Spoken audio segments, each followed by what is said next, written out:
কোন চালু থাকা সামাজিক প্রকল্প বন্ধ হচ্ছে না। কোন সামাজিক চালু থাকা প্রকল্প, এটা আমরা আমাদের কর্মসূচি মানে প্রচারকালীনও বলেছি, কোন চালু থাকা সামাজিক প্রকল্প সে 30 বছর আগের হতে পারে, 10 বছর আগের হতে পারে, কোন সামাজিক প্রকল্প আমরা বন্ধ করছি না। আমরা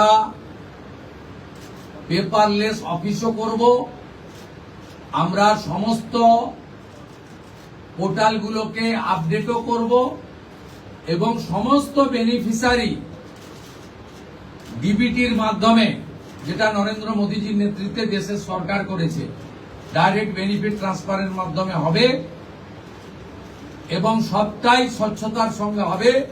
আপনার প্রশ্নের উত্তরে আমি পরিষ্কার বলে দিই, যে স্কিমটার কথা আপনি বলেছেন, আমি শুধু ওই স্কিমটা নয়, চালু থাকা কোন সামাজিক কল্যাণকর কর্মসূচি বন্ধ এই সরকার করছে না, কিন্তু ট্রান্সপারেন্ট স্বচ্ছতার সঙ্গে সেগুলো হবে।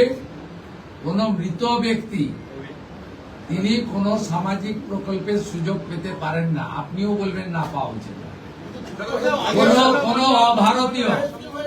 কোন অভারতীয় তিনি ভারতের কোন প্রদেশ বা জাতীয় সরকারের কোন বেনিফিট তার পাওয়া উচিত নয়।